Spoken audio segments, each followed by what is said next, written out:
I'm honored to be here, and of course excited and thrilled to win the award. And we just won the Red Herring Top Global 100 last week, so it's consistent award winning, so it makes it even more special. To just talk about GENWI a little bit, we see an evolution happening in content publishing space.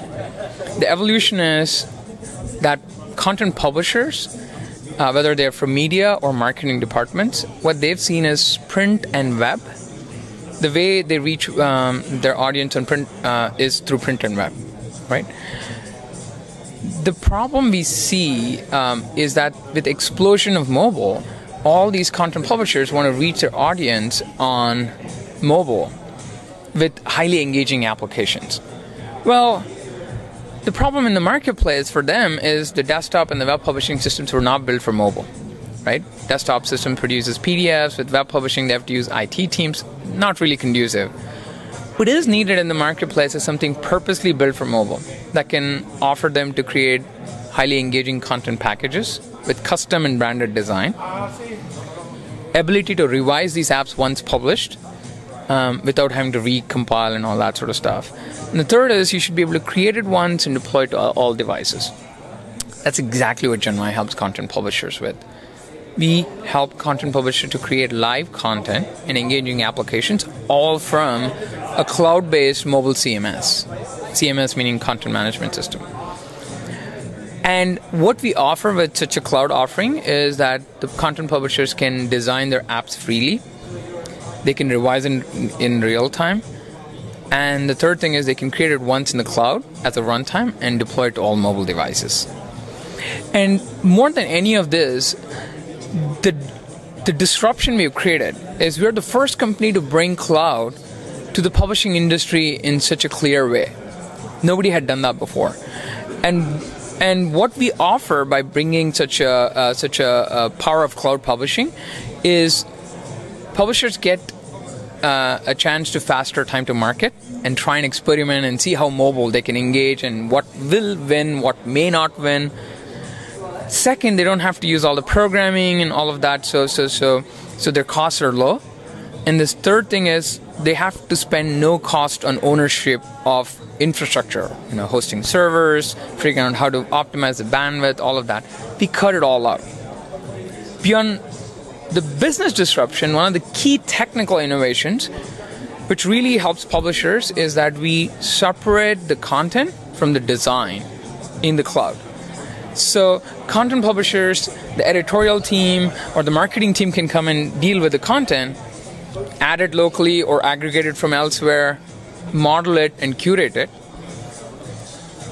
The design team can go home with whatever amount of imagination they can and come back and design that. So the editors can choose whatever they've created and bind it in real time. So that has led us to work with a large number of publishers. We've been incredibly fortunate to have 1,800 plus customers and growing.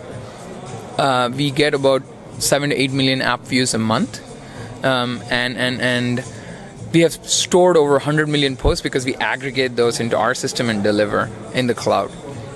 And not only that, we've been able to put together a great team in the past 18 to 20 months with management team having experience from IBM, Oracle, and few agencies like Organics and Knight Agency. And I would do a very it would be an injustice if I did not talk about some of the visionary investors. More than investment, they're technology pioneers, entrepreneurs themselves, and media visionaries. Recently, we added Roger McNamee from Elevation Partners, and Mike Maples from Floodgate. And we also have Nexus Venture Partners, which has funded all of the infrastructure companies like Cloud.com or Gluster, which is storage in cloud. So they're pretty big on cloud. And we also have some seed and angel investors with the likes of Kanwal Reiki, who was a CTO at Novell before, and Manish Chandra, who's running Poshmark, and he was the founder of Caboodle.com.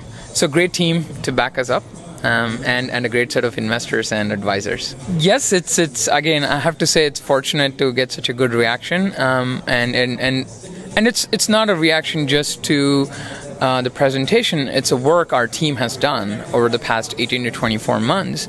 The key to understanding is mobile is not the same as web.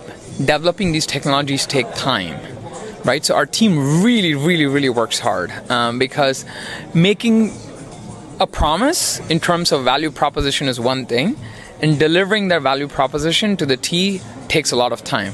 As Mark Benioff from Salesforce, is very apt to say, it's very hard to recognize what can be done in 10 years, and it's very easy to recognize what can be done in one day. So when we're disrupting an entire industry and building a new technology, it's going to take time, and our team has spent so much time building this over the past 18 to 20 months is what actually gets reflected in the consistent feedback from the judges and the investors wherever we go. But we've got a big work ahead of us. So I don't want to fool ourselves that we don't. It's all easy, because there are technical challenges, because there's innovation, and the market itself is highly volatile in terms of what platform could win, what may not work, and not only that, content publishers, when it comes to media world, they're in a serious turmoil, right? Look at the Daily that happened, what shut down yesterday, right? It was a great experiment, but still people are experimenting to see what can work. Whereas the mobile marketing industry, sort of the marketing departments, they're now just barely getting started with the idea of like, oh wow, okay, mobile here, right? It's almost like 2006, 2007, when if somebody said, would you spend money on Facebook? They're like, what? Right? In 2011, everybody's just thronging onto that, and it's going to happen in the industry, but it's going to take time. So with the turmoil in media, with brands, having their own timelines, the market also has some volatility. So combined with the technology development and the volatility, bringing them together and holding it together and getting accolades going forward, there's work to do. Yeah, this is my first time in MEF, MEF as you guys call it.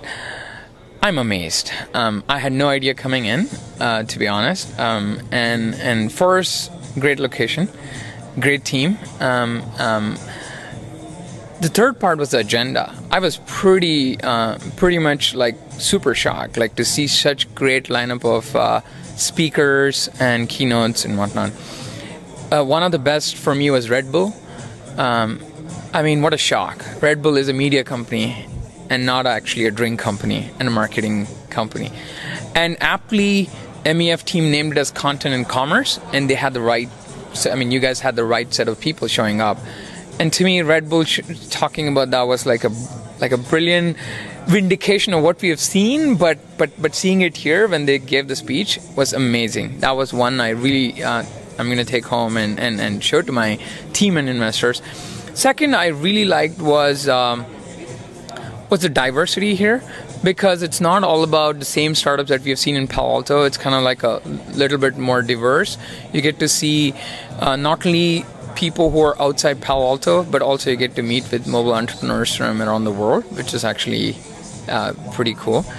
That was the second part which I really enjoyed. I met some people from Mexico and Brazil who were talking about mobile, the growth there, and I was like, wow, someday we have to expand. So that made it even more special. And the third thing, there are some serious business development opportunities that's going on, which I did not realize coming in. Mozilla's Flant is here for Marketplace, and I met with a couple others from content industry. There are so many opportunities to follow up. I'm very impressed, to be very honest.